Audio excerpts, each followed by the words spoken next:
Is it crazy or autocracy?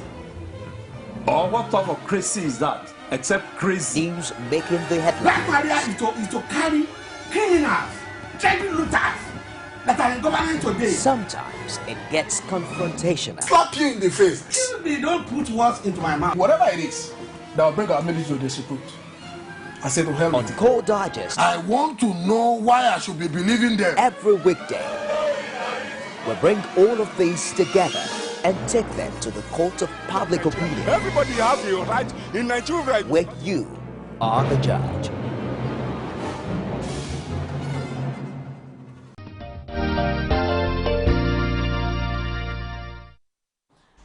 All right, you welcome back, and I've now been joined by my guest this morning. Victor OKHAI is not just a public affairs analyst, he's a journalist of great repute, doing loads of documentaries, not only in Nigeria but within the African continent. And I said to you, is one of the very few journalists who first visited Agatu during the annihilation of that community where more than 500 persons were killed. Victor, today the crackdown ordered by Mr. President to the Chief of Defense Staff and the Inspector General of Police, would you say is coming too soon or too late? The order from the president, you mean? Yes. Too late. As a matter of fact, I still don't believe he has spoken. What has simply happened is the propagandists and the managers of information have decided, look, if we let this thing go on without him speaking or without us saying he has spoken, that things will get worse. I mean, any other president would have been, what would people not have said by now? How can you wait? I would expect that the current president would have visited that community by now. He never went to Agatu now. You know, when I look at anywhere the Fulani herdsmen have killed people, the president has never been there. No, so it's been said, and but it's understandable. Why? You know, when you consider the fact that, you know, even his silence, the silence I consider criminal silence, and I'll tell you why. You recall that when Governor Lam Adesina was in Oyo State, as governor for your state. Yes, this was years back, I can't remember exactly when now. As governor for your state, when there was a clash between Fulani herdsmen and the Yorubas. Yes. He personally went there, not that he sent anybody. He went there with Marwa. In fact, when the president the governor heard he was coming, before he knew what was happening, he saw the entourage and he warned him, if you leave my people alone. You know, he's a patron of the herdsmen association, Miati, I've forgotten the name. Miati Allah. Yes. You know? So he confronted Governor Lam Adesina personally. Now, when you see a situation like that, and then put that vis-a-vis what happened in Agatu, what happened in, you know, what has been happening in various parts of the country now, and then this one now in Enugu. And the man is quiet. It is in his character. It is in his character. And after all the talk and all that, who do we get to talk? Lai Mohammed. I would expect that the president would address the nation on this matter. The truth is, there's nothing the Inspector General can do, nothing that the military people can do. They will read the body language of the president. Because the man has won Lam Adesina before. And if you go, you don't know if you will lose your job.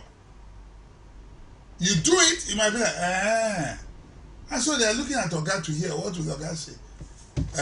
People are crying on the one hand, they are looking at Oga. That's what's happening. They want to secure their jobs. The man has kept what I consider criminal silence on this matter. People are dying every day. You're president of the Federal Republic of Nigeria, someone that is threatening the very fabrics of the unity of this nation. Do you know that if the people in Enugu, the people in Agatu and these other communities begin to fight back now, what happened? Like the program that happened in 1966, the same thing will happen again. You now begin to see reprisal attacks. People will now begin to stare. Ordinary people who have no business with what is happening in Kano, in Kaduna, and the rest say, oh, they are killing your people. Maybe because they are Muslims or because the next day they start killing people from there. And then what happens? Is that something the president should be quiet about? May God help Nigeria. This order, you know, by the president. Not by the president, as alleged to be by the president. Yeah, by, but by the information minister. The information minister is the spokesperson of the Federal Republic of Nigeria, yeah, not of the president. Yeah, of the government. Yes. So the president, you know, in his capacity of Nigeria. Yeah, the president of Nigeria, yes, in his capacity, could have asked Lai Mohammed. It was an auspicious occasion. You know why I will not take it serious? There have been cases where Lai Mohammed has said something, the president has said something else. I can give you examples. So many examples like that. You know, when Lai Mohammed came and said, he talked about the issue of Nigerian Airways, a day or two later, the president said, that is not my priority. When he talked about 5,000 initial, president, I would rather use the money for. Have you not seen it? Such inconsistencies. Why should I trust Lai Mohammed's statement as coming from the president? We've seen it. If there was consistency, I would trust it that he has spoken the mind of the president. But I cannot trust it because of past inconsistencies. Are you not here? Is it not this year? These two examples I gave you, didn't they happen this year? How can I trust Lai Mohammed's statement as coming from the president? You can say what you want, but I can't trust it. Because every time he has, or a few occasions where he has spoken, the president has come to counter it. How am I sure he's not going to counter this one again? Well, there's a very serious situation that has continually involved lives and property, and it's really climbing to a crescendo. A crescendo, just like you mentioned, can lead to the 1966 program exactly. That happened again. Is that the kind of thing that should be occupying our minds now, creating, you know, mental and psychological divisions amongst the people, for a people that feel that, look, with our numbers, it is great strength in creating wealth? I want to say something. If you go to Kano, there's Sabongari. Southerners are living there peacefully with Northerners. You go to the western part of Nigeria, you get places they call Sabo. That's where you have the Hausa quarters. Many Hausas were born there. They grew up there. They had, although they speak the Hausa language, they don't even go home. They know that's where they grew up. They went to school in that community. You go to the southeast, you see many of them living peacefully, doing their business. Yes. Should that be threatened? We have enjoyed a peace for a while now in this country. Why should we allow this go out of hand, begin to create mistrust? I will now look at the Hausa man, my brother, somebody I grew up with, and then now because of things that happen, I begin to destroy. Why should it be like that? We are one Nigeria. We should live in peace. Why do you think the leader would be creating such distrust? He's inaction. We blame Jonathan, didn't we? That when Chibok happened, he didn't act quickly enough. It took him 19 days. Yeah. And all that. How is that different now? People are dying. This has taken several months. Do you want people to start killing Hausas that the group that they are together with? When that happens now, how do you think the man in Kano will feel? It's not right. You should speak. Don't keep quiet. You're a president of the Federal Republic of Nigeria. Don't keep quiet. Condemn it. A killing is a killing. I've heard people argue that, oh, these herdsmen are not Nigerians. How is that my problem? You are in government. You should secure our borders. Why should my tax money be used to pay customs and the customs are not securing my border? And then you allow people coming from outside. For what? Immigrations rather, thank you. Eh? What do you have immigrations for? If you go to the south, if you go to Lagos, Ogun, where we have border with Benin Republic, we have the Egun people. Yeah. The same Egun people are in Nigeria. Absolutely. But the Nigerians are Nigerians. Yeah. Beninois are Beninois. Yeah. You are different countries, even though you speak the same language. You have Yorubas in Benin. You have Yorubas in Nigeria. You cannot say because you speak the same language and because you are Christians, you mortgage your territorial integrity. The same thing you go towards Chad, Niger, Cameroon. You have Hausas there or the Adama president axis, and you say because you speak the same. Your country is your country. That's why you'll find that Jigawa, Kano, I hope I'm right. I think they share border. If I'm wrong, please forgive me. Jigawa, Kano, Katsina. Okay, good. You share border, but you are different states. You understand what I'm saying? If there are clashes, I mean, if you are here now, somebody from Jigawa, from Kano, someone from Jigawa carries your land, you won't say because you speak Hausa and you are the same language, you keep quiet. You understand what I'm saying? You are from different states, even the same. I live with you now. This is your land. This is my land. We are brothers. The day I shift boundary a bit, it's a problem now. Or I trespass. We must protect our territorial integrity. You can't mortgage it on the altar of religion and language. You are endangering your people. You now open the borders wide and say, "Oh, we speak the same language. You therefore allow them to be coming in." They are not Nigerians. They are not Nigerians. Okay, look at the problem. So if people even bring that argument, I don't buy it. Why do you have immigration? What is their job? It goes back to the desk of the president. You can't sit down there and allow people to be killing your people unless you are aware of what is going on and you feel it's okay. Is that the kind of feelings? I don't know. But you know, you can reach your deductions from actions or inactions. If I see people attacking you and I don't say anything, it could be one of several things. Either I'm enjoying what they're doing to you, or I don't care, or I just feel I'm too weak, I don't know what to do. What conclusion do you want me to reach? If I'm crying out to you as my neighbor, or you are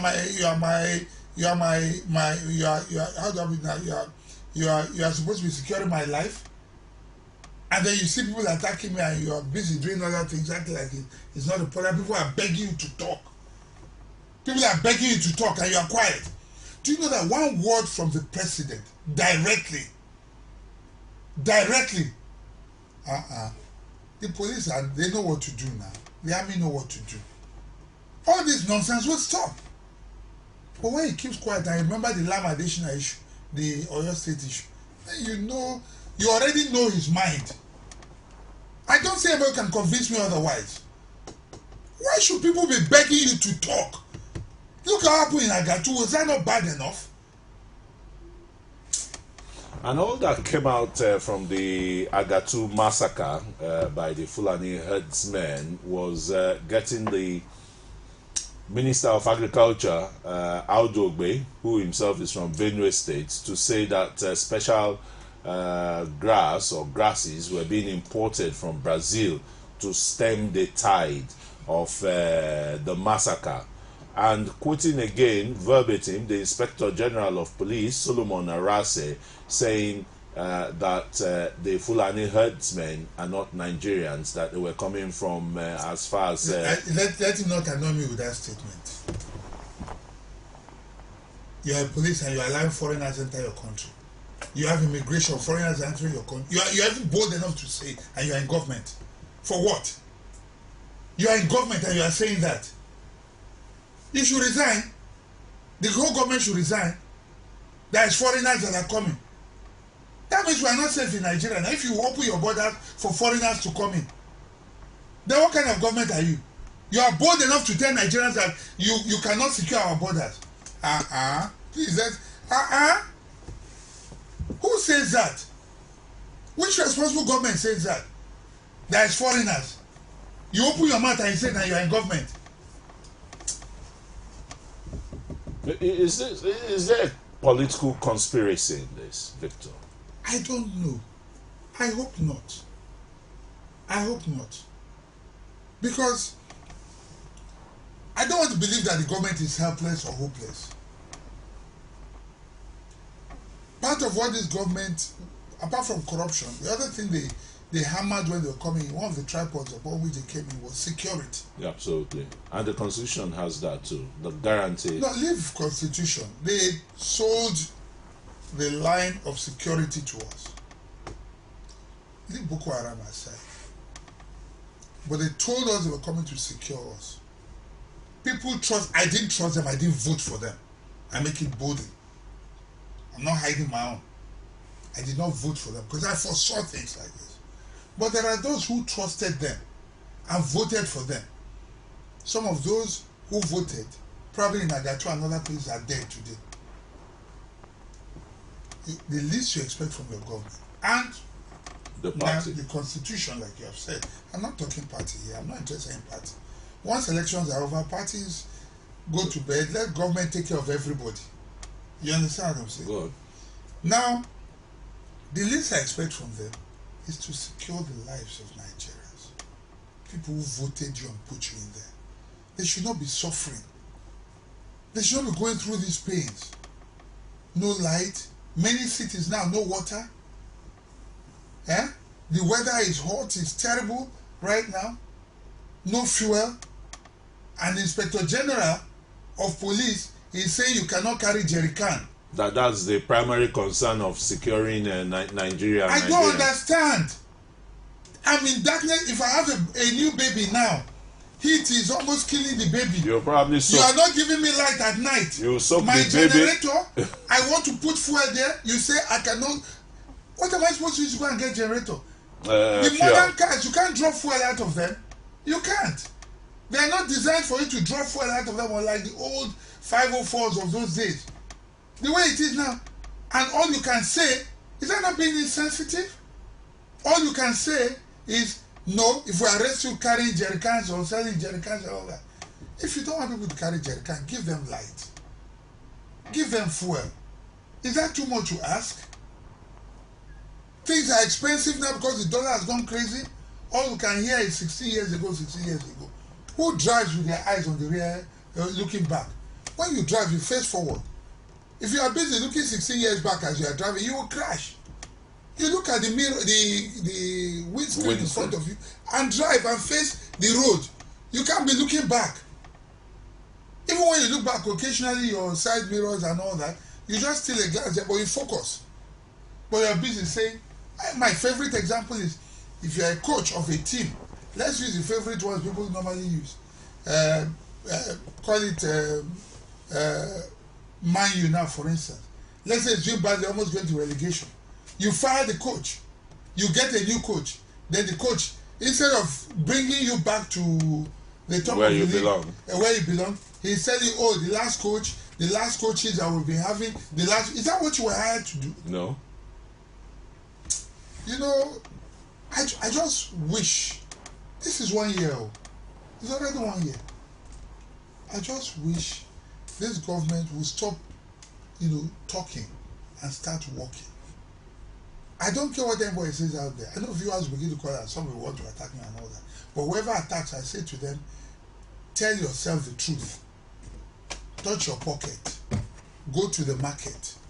When you put on your light at night, when you move along the street and see those queues, what are they telling you? Tell yourself the truth. You know what? If I deceive you, I'm a fool. But if you deceive yourself, you're a bigger fool. That's the truth.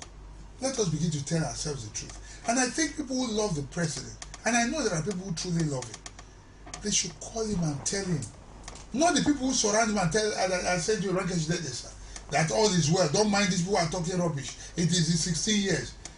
The issue of oil that is down today, Venezuela is suffering there. So all the OPEC countries are going through that pain. Oh yes, but they are not blaming past government. No. They are facing what is going on. Let the FCC do its job. Leave all those sides. Don't tell us 15 billion to leave all that. Please help Nigerians. People are dying. Things are difficult. Let people who love him call him and tell him that the masses are going through tough times. People will be with you for a while, but the day the masses turn against you, you cannot regain their confidence again. People loved him and voted for him. They put him in there. Now those same people are crying and complaining. They are feeling the pinch. Even if you defend the man. One day when you look at the hunger in your child's eye, you see the empty plate in front of you. You see that as a man, you can't look at your wife in the face and meet the needs of the home again. You will react to.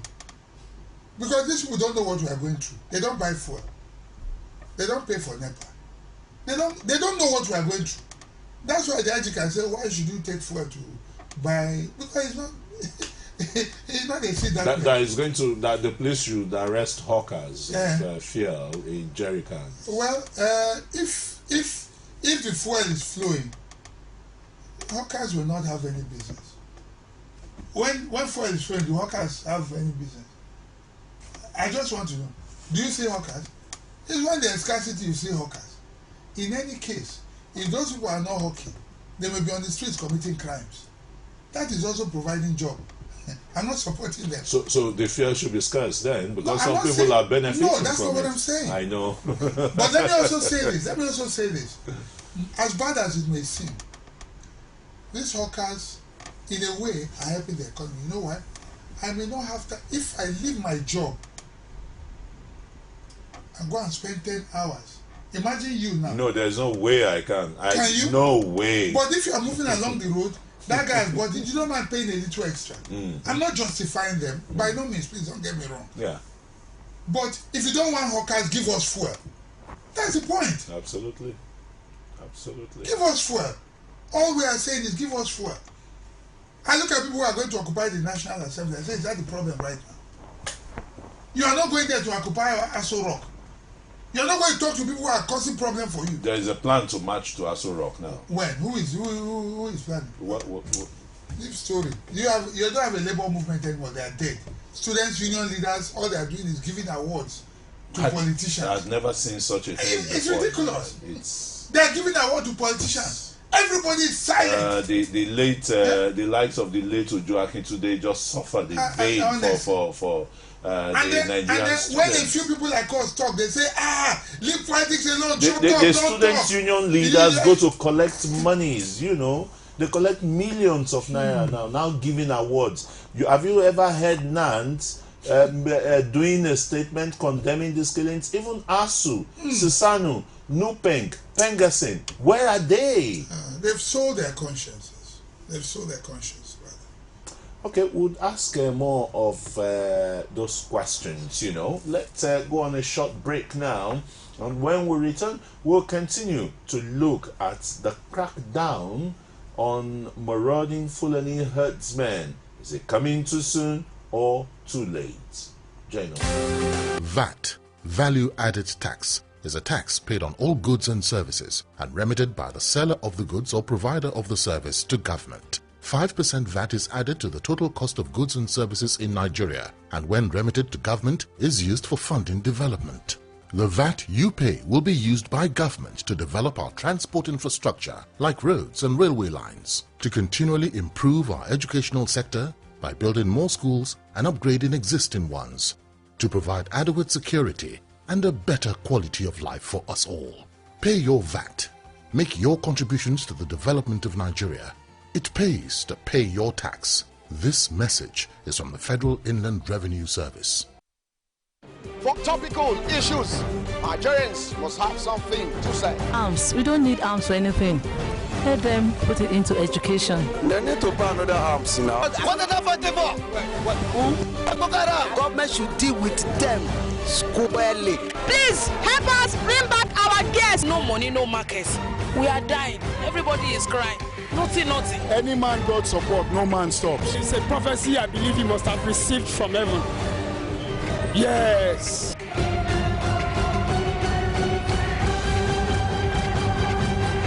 The people giving voice to the voiceless. Core TV News now live on all Androids. Welcome to Core TV Primetime News. Download Core TV News app from your Play Store. Click on the menu to see all our top stories from politics, sports, business, foreign news and live TV to watch us live on your mobile. I want to know why I should be believing them. You can also click on video to see all our YouTube videos. Core TV News, a 24-hour news station. Every day, every hour, and every minute, news break in Nigeria. Things happen so fast, it's most times difficult to track and comprehend them.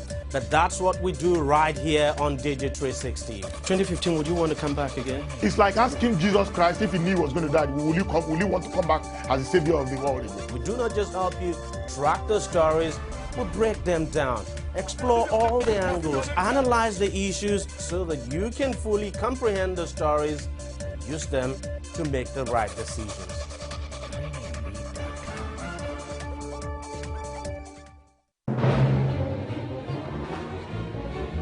Is it warocracy or autocracy?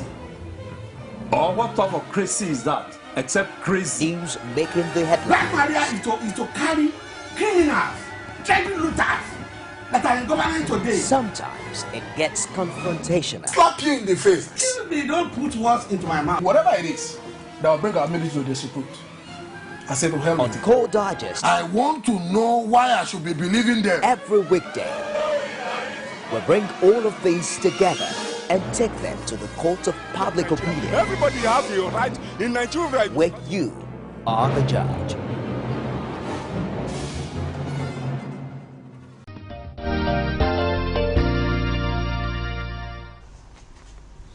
All right, you're welcome back. It may be wet in the city of Lagos, but it's steamy hot here with the topic we are handling.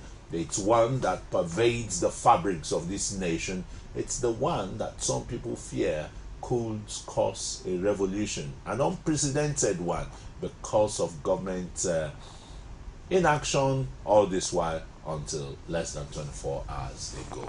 But now, Victor, let us look at, other movements in this country.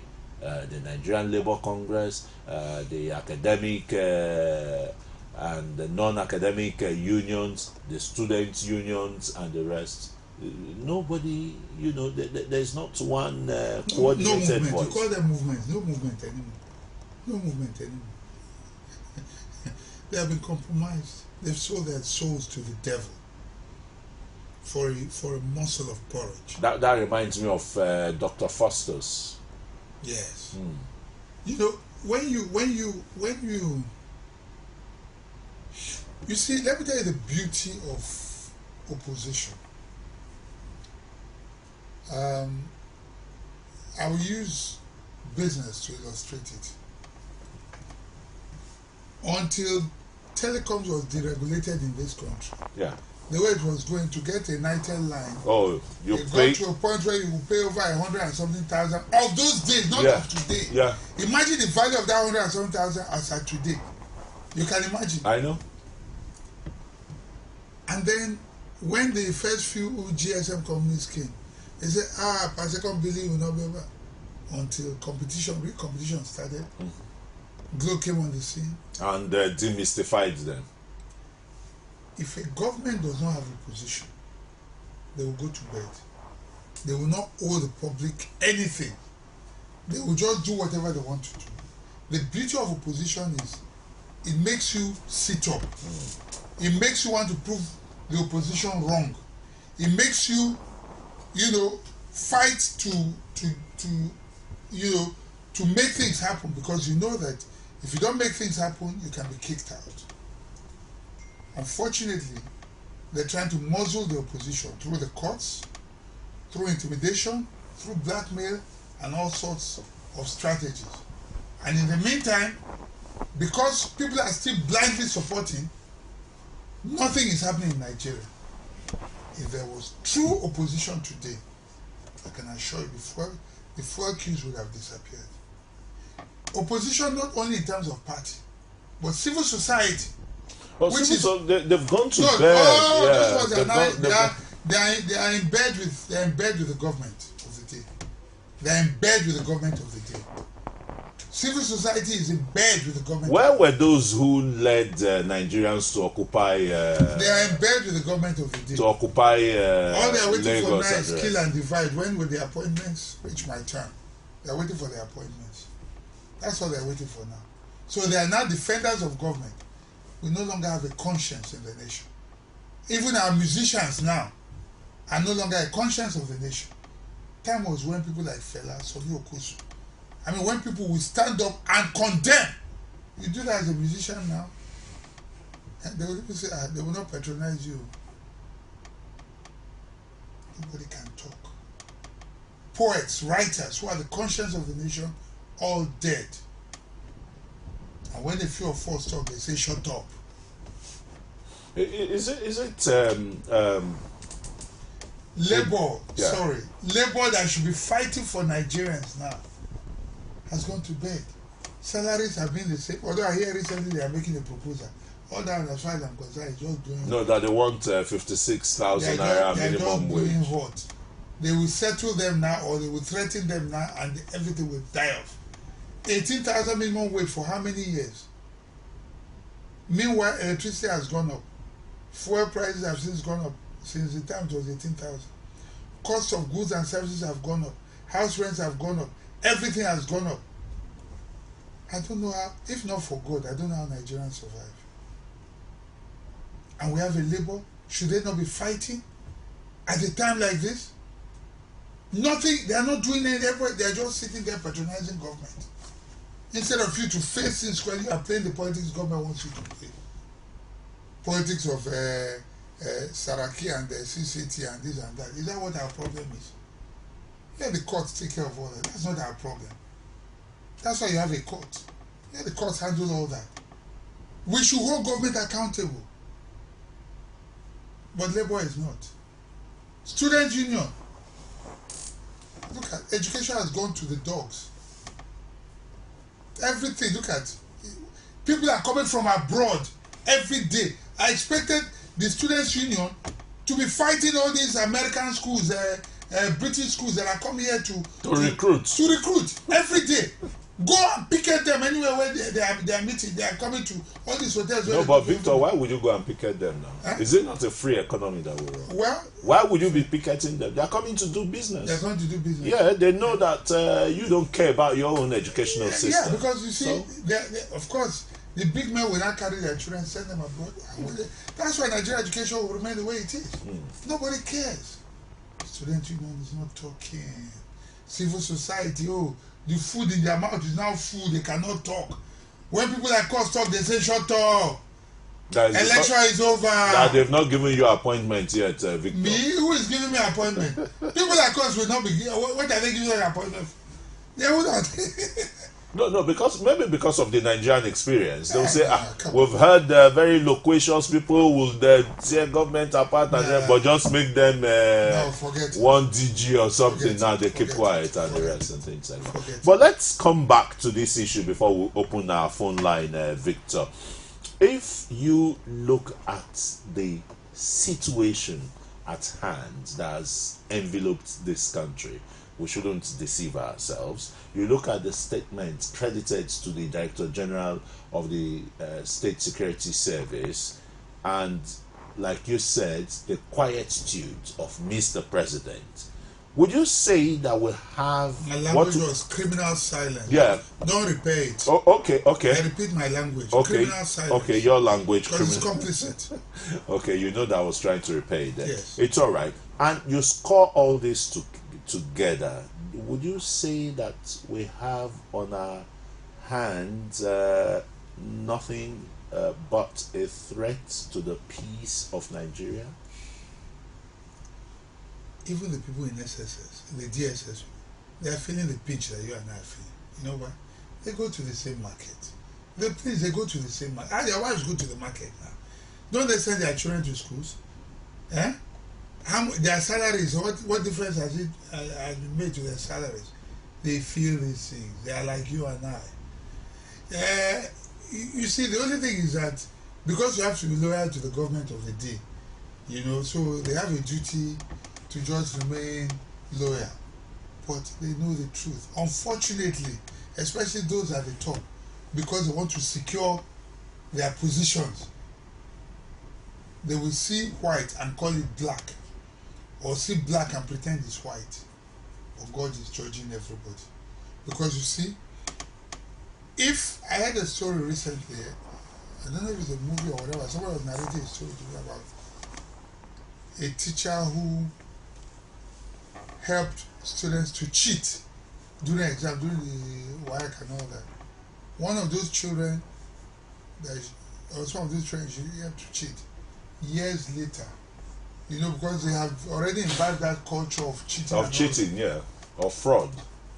One of them, her own child, was in a hospital. And now, when you have fake doctors and all that who are not properly grounded, what went around came around. So what goes around comes around. And it was when the child was killed, when I say killed, through whatever, mishandling of the case and all that, that it came back to her. This is what I do years ago has caught up with me. Her conscience, she now remembered. And then there was a case of another policeman who, there was an accident. This one is much more real than I know. The other, I think, was movie or something.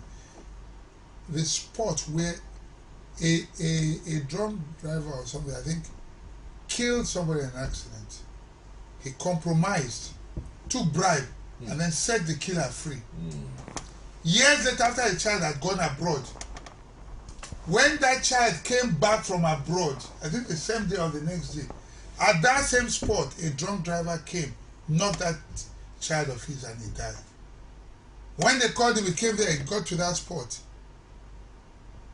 Immediately, the memory came back. What he did years ago has caught up with him. To those who are in authority right now, who because of what they want to eat today, will not stand for the truth and justice and begin to bend things through propaganda or intimidation or whatever means. What goes around comes around. It's like those who are supposed to take care of prisons, they don't take care of prisons. Eventually they end up in the same prisons. Not because they have. What goes around will come around. The hospitals you neglect, the day you get an accident, the nearest help, maybe that hospital you neglect. Before the air ambulance comes. What goes around comes around. The schools you neglect today will produce the criminals who will kill your children when they come back from abroad to visit, if they don't live in Nigeria anymore. Or they end up killing you. Or they end up kidnapping you. What goes around comes around.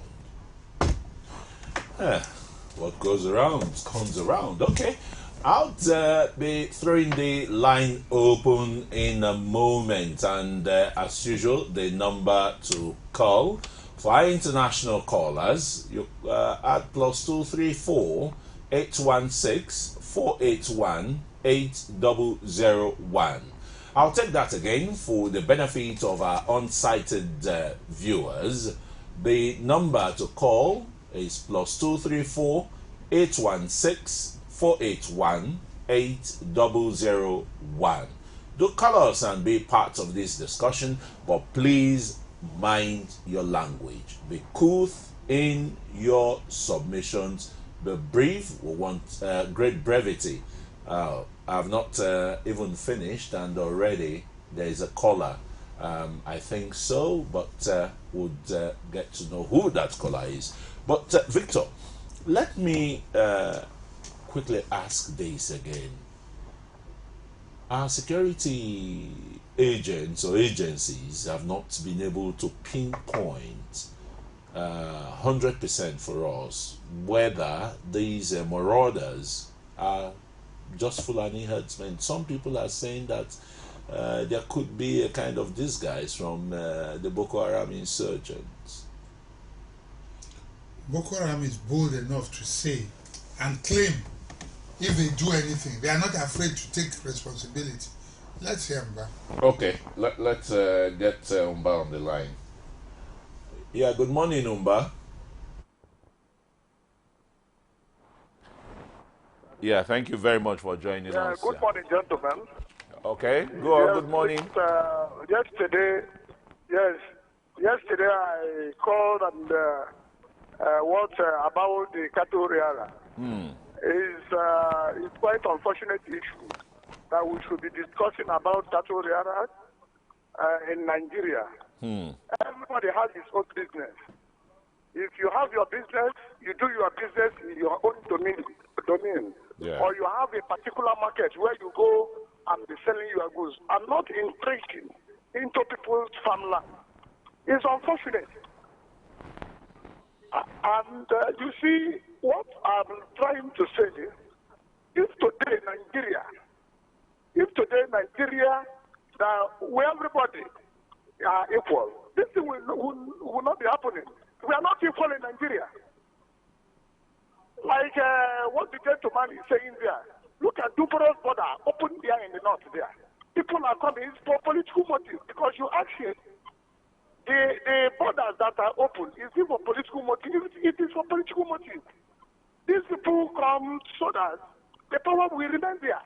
And anything they do there from within that border is not their own concern, but our own concern. All right, So thank you I've very said much, it Umba from... once again, yeah. go to Borno State, the border you spoke to is closed here. Hello? Go to Borno State, go to Katsina State, then go to the borders are open. Go to Lagos here, the borders are closed. Go to Calabar, the borders are closed. Go to Seme, the borders are closed. So now, how can we do? Because this thing is becoming too much. Please, what my own advice is, we should go back to the drawing board so that we become equal. We are not equal in Nigeria.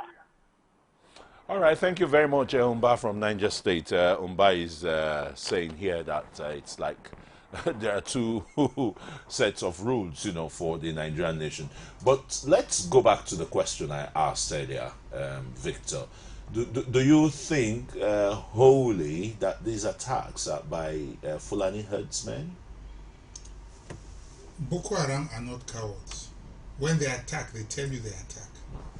They will claim responsibility. In fact, for them, every successful attack is a victory. Yeah. So I would not attribute it to Boko Haram.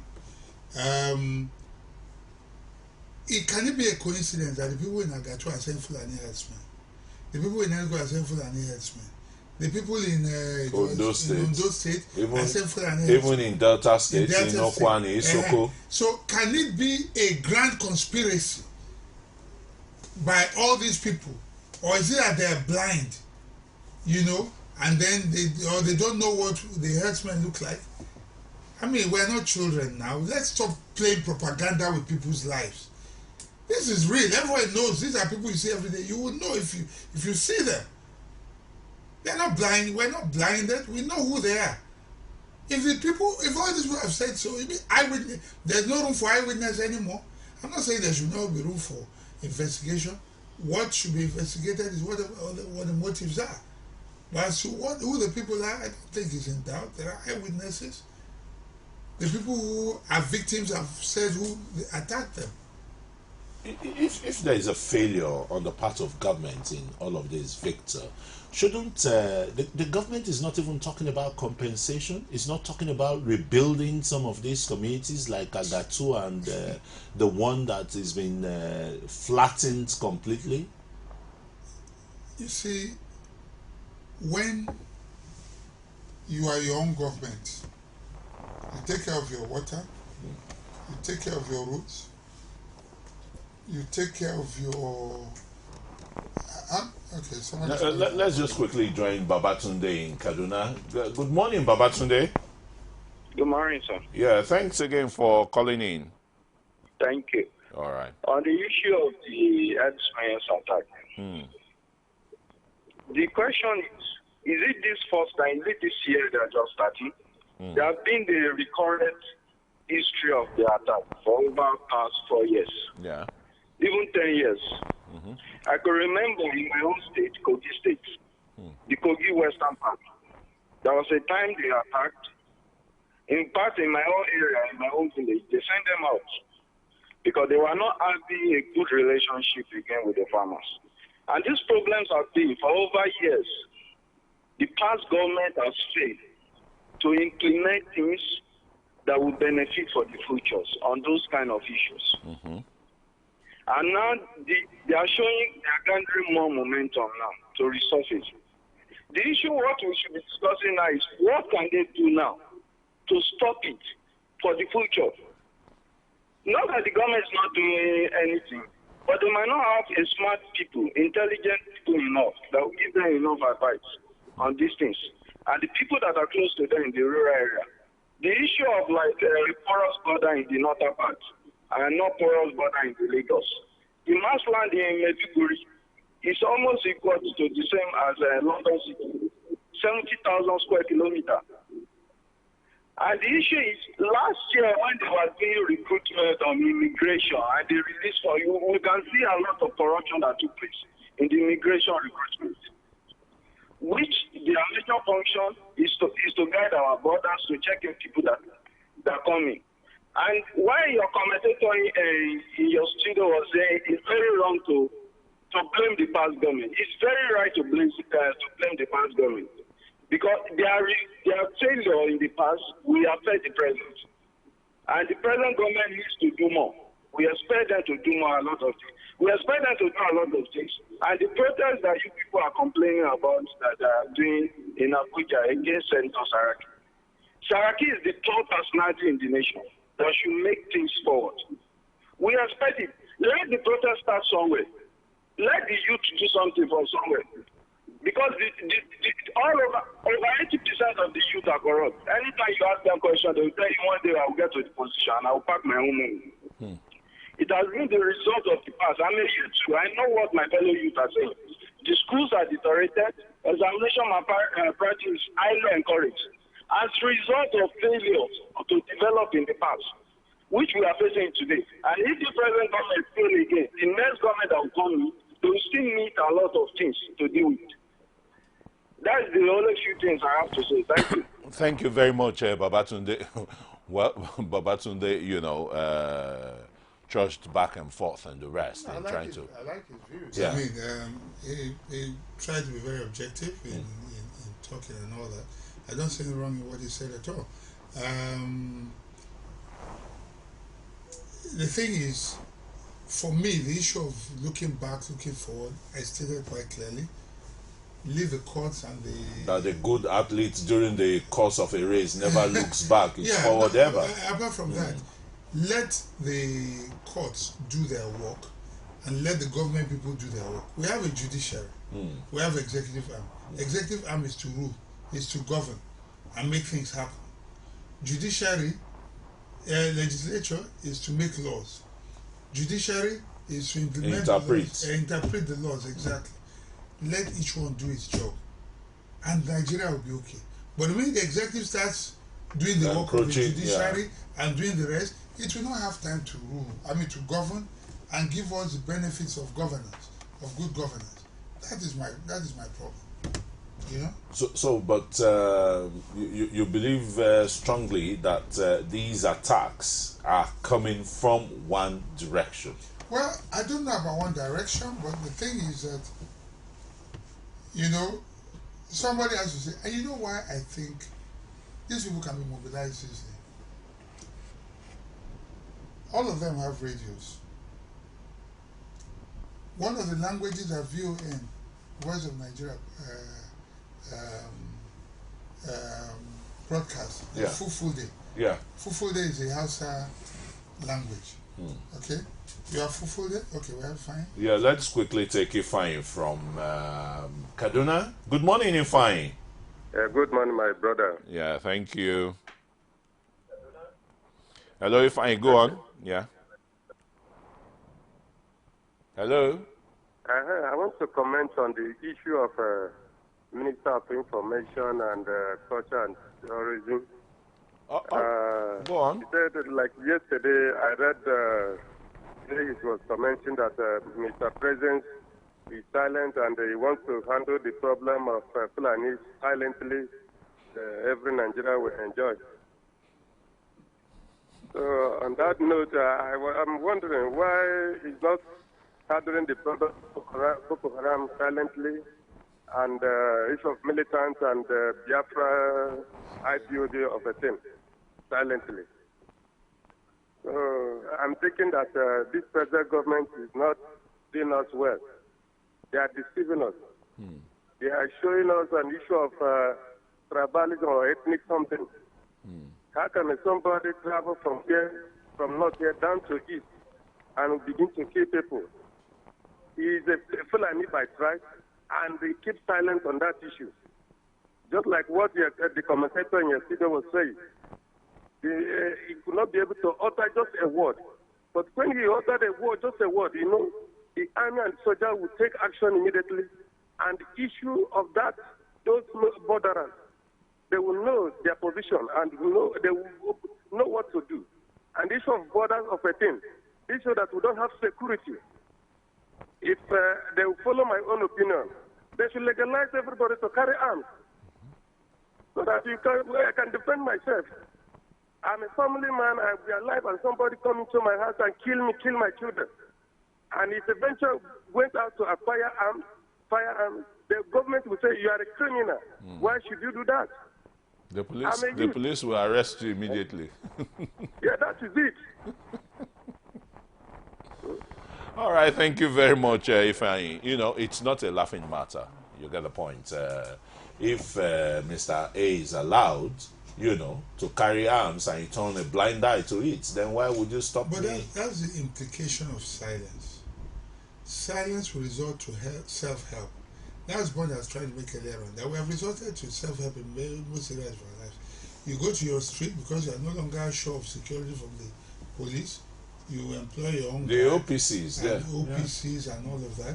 They won't give you light, so you do your own solar and generator. They will not fix your roads, so you fix your own. You do your own roads by yourself. They won't give you water. You dig your own borehole and well. When they won't secure a community, the people will look and say, this one that the president is not talking. I will not sleep here and then allow somebody to come and kill me.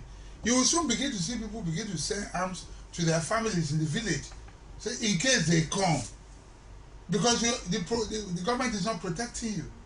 It does not need to get to that point. That's why we say, Mr. President, speak.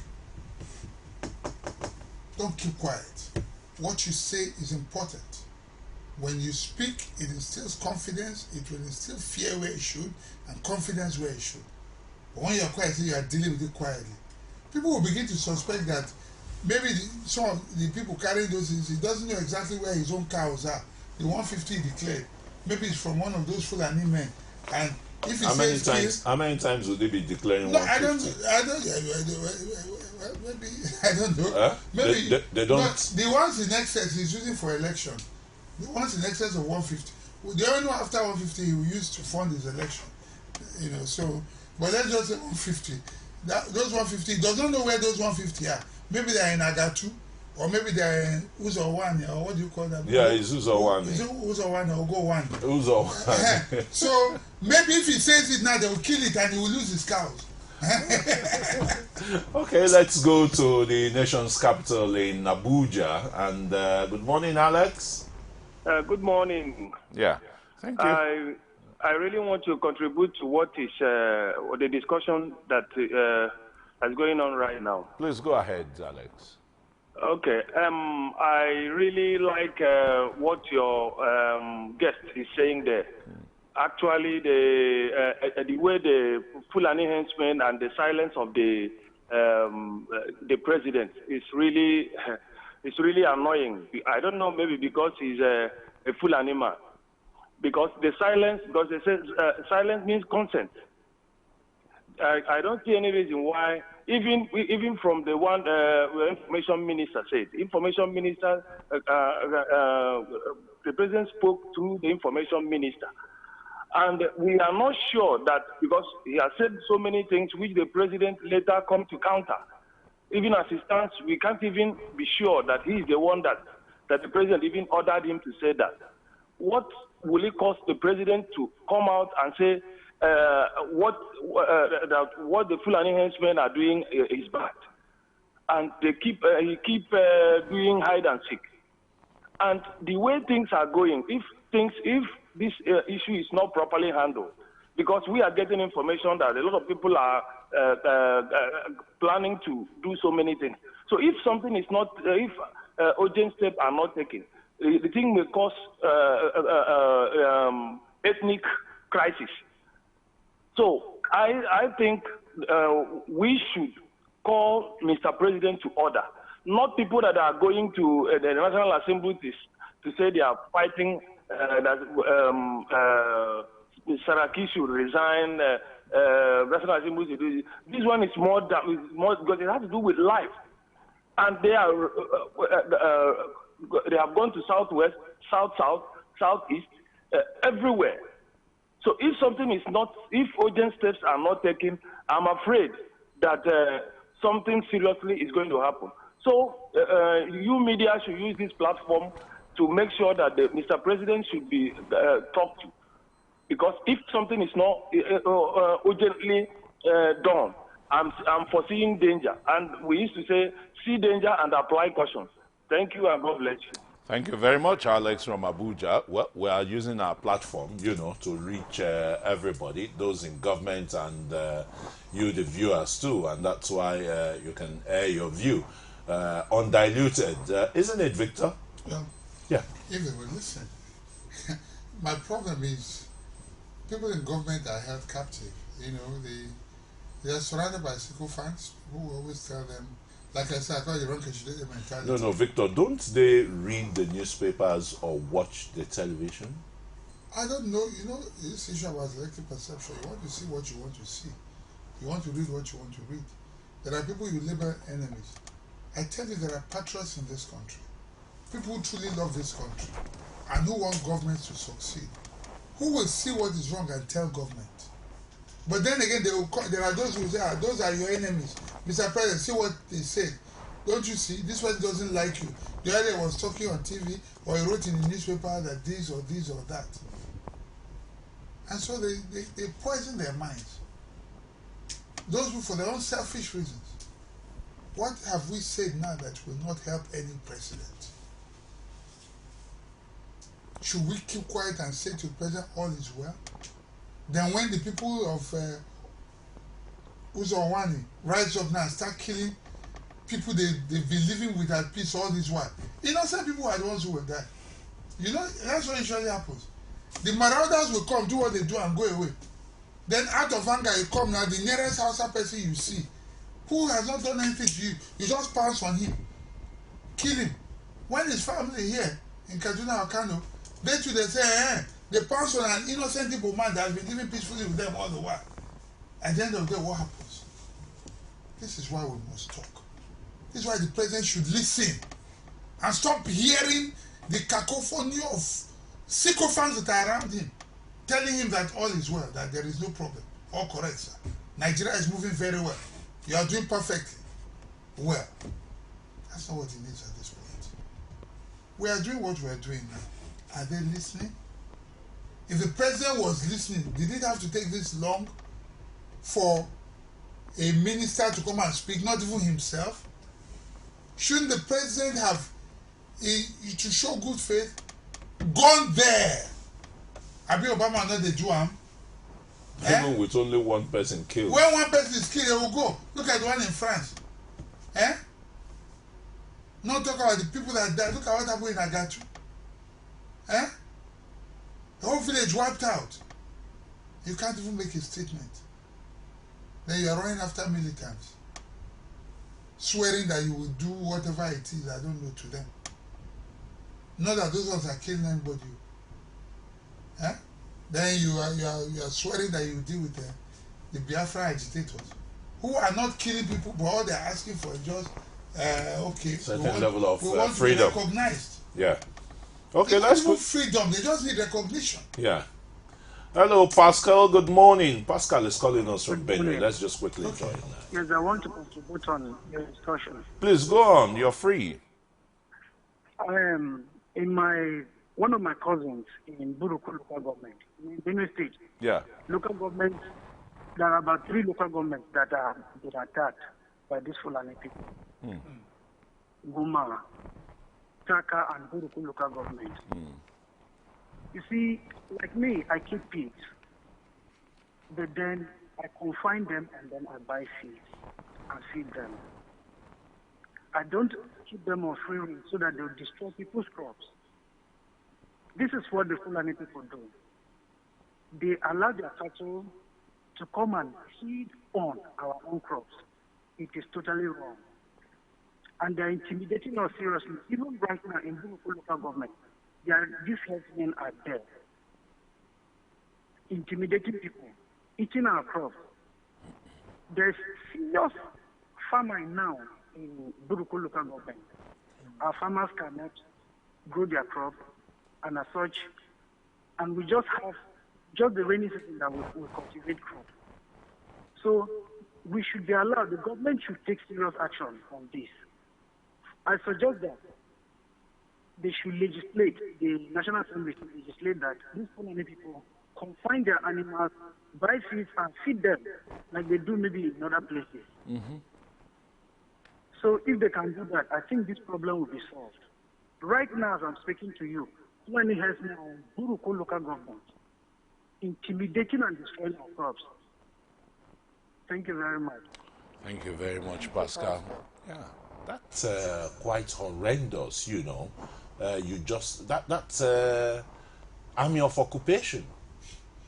When we talk, they will say keep quiet.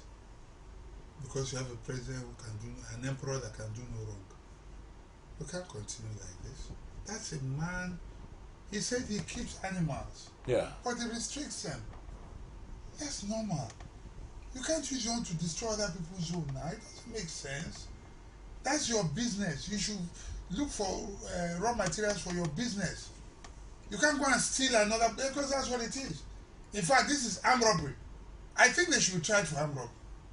Because they are armed and they are robbing people's crops to feed the animals. It's wrong. There are forests now. Wild grass is growing. What stops you from killing them on the wild grasses? Why should you take them to farms? And people who should talk are not talking.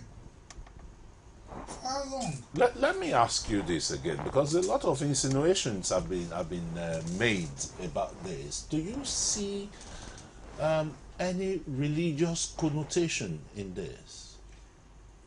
I try not to.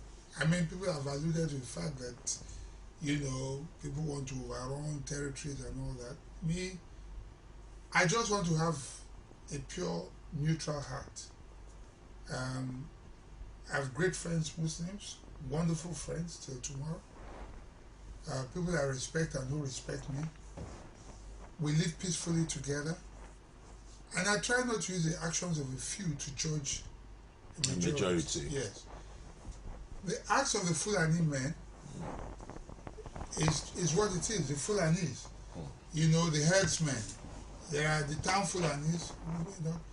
But what I don't like is the complicity. That's what worries me. Okay, Victor, we'll take the issue from complicity. If we just join Femi from Kaduna. Good morning, Femi. Good morning, sir. Yeah, thank you for joining us. Yeah, I want to make a comment about your topic this morning. Thank you. About this Fulani people, what I think about them is what is going on in this country now is they are trying to is jihad. Is jihad. This is not a matter of Fulani cow or no cow. Or they are fighting jihad. In Kaduna here, in Plateau, they are doing all these things for long. They are doing it. Now they are going back to, they are going now towards to the south.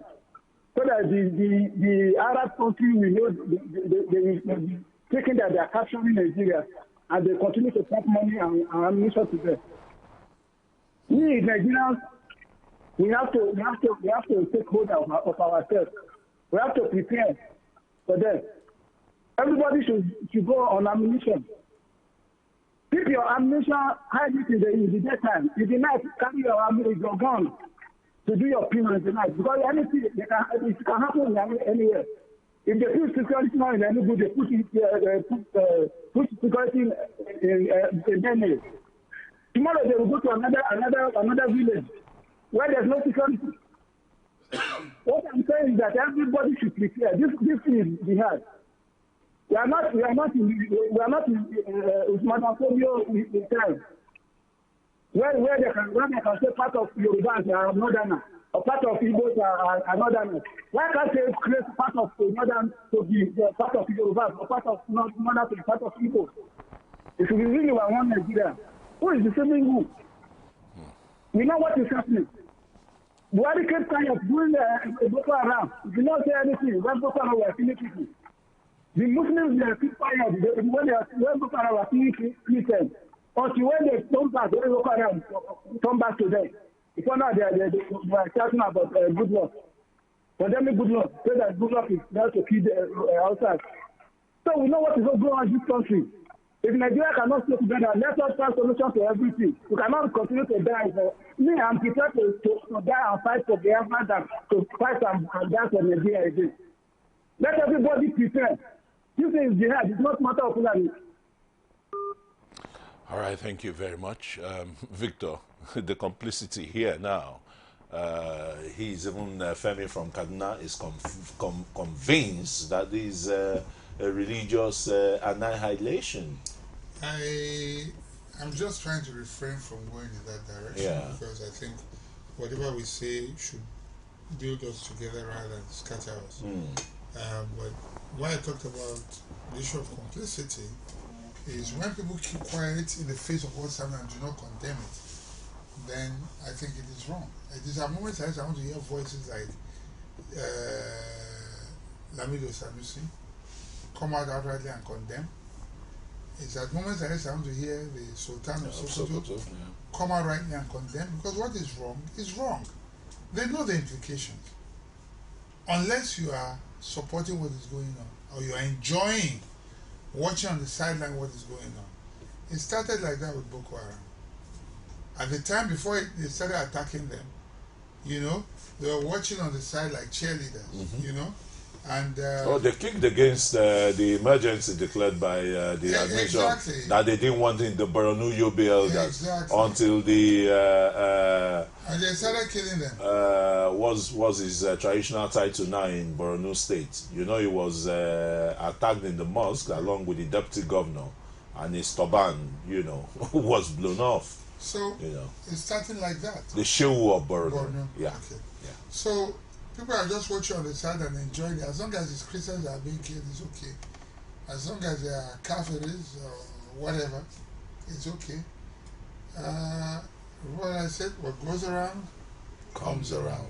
Okay, maybe you should be rounding up now, Victor. You know, you've used very, very strong words, you know, Mr. President, because of his inaction. You called it criminal silence and the rest.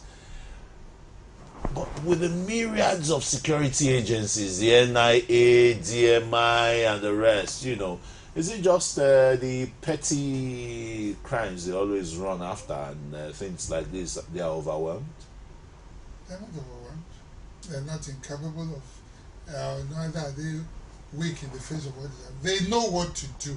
So this is deliberate. They are watching the body language of the commander-in-chief of the armed forces of Nigeria and the president of the Federal Republic of Nigeria. They are watching his body language. The day they know that he does not like what is going on, they will move. Until then, they are watching their jobs. Everything is okay. They know it's not okay, but they don't know what to do. Because if they can make a move, like I said, his 150 cows may be among those ones that are eating the grass somewhere. And if you go and attack now, and it turns out to be one of his own, what happens? You don't go kill Oga cow. So they are watching. You know, they don't know where Oga's cow is. They cannot just go and attack the people looking after. You don't know who always looking after Oga's cow. So they are being careful. But the day maybe Oga has secured his car and taken it back to Katsina, and he says, go after those people. Everything will end over. I tell you, 24 hours is too much. There will be peace. Everything will end. That's the truth. But I don't blame them. What can they do? Okay, let's just take this last call at Joshua before we round up. Good morning, Joshua. Good morning, sir. Yeah, please be fast on with your contribution. Okay, sorry, I'm calling from Kaduna. Yeah, I know. Okay, see, this issue of Fulani men's attack it's been on for years, and the government appears to be silent about it. Even in Kaduna, about 2014, 2015, people were killed in the hundreds. Nothing was done. By Fulani herdsmen or who? By who? My prayer is I just pray that the leaders or their leaders rise to the occasion, because my fear is if this thing continues this way, I'll pray for this country.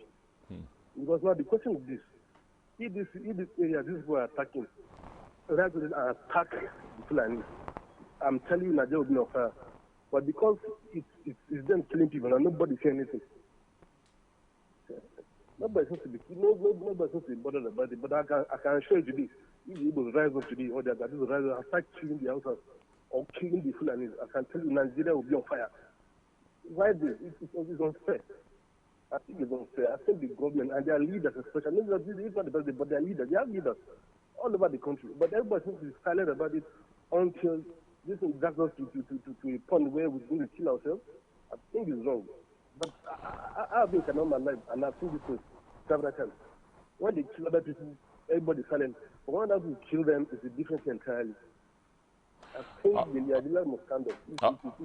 All right, thank you very much, Joshua. It's there for years. Thank you. Thank you, Joshua. Thank you, Joshua. You know, it's this double standard, you know, that seems to be a problem here too, again, you know. Victor, it's a very big issue we got on our hands, or Nigeria has gotten on its hands and the rest. And the earlier this is addressed speedily, because if it continues again, just like some of the callers are saying, a lot of Nigerians are saying, they would have to resort to self-defense.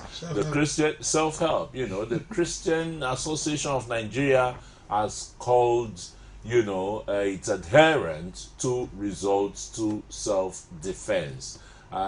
We don't want any conflagration in Nigeria. We want to live peacefully. I know, Victor, you speak Hausa too and the rest, because you read and write Hausa because you grew up in the north, as well as growing up here in the south and the rest, you know. So it's people like you who say a true Nigerian. Yes, when I did my service here several decades ago, it was in the beautiful city of Plateau State, Jos. But I tell you, I can't spend the night in that place because of the fear of any explosion, anything erupting at any time, you know. That's a place I wanted to settle down in, you know, as a young academic, then a young graduate assistant in the Department of English, University of Jos, but not with the, not anymore at all. But that's the outlook of our program today. We just hope that those in authority will act fast, speedily,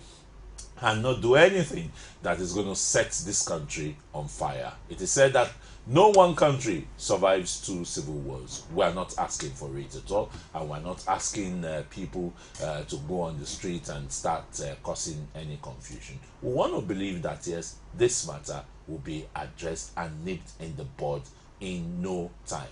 That's our outlook for today on Core Digest. Thank you very much, Victor OKHAI, ever dependable to come and give your perspective to national issues. And to all our callers from all over the country, thank you, and thank you very much for being part of the program, and all the production hands that have made it a success. Tomorrow is Friday. I'll be seeing you then. My name is Christian Ogodo. Thanks for watching. Bye-bye. Is it crazy or autocracy? Or what type of crazy is that? Except crazy. News making the headlines. Black Maria is to carry criminals, child looters that are in government today. Sometimes it gets confrontational. Slap you in the face. They don't put words into my mouth. Whatever it is that will bring our military to disrepute, I say to hell. On Core Digest, I want to know why I should be believing them. Every weekday, we bring all of these together and take them to the court of public opinion. Everybody have the right in Nigeria. Where you are the judge.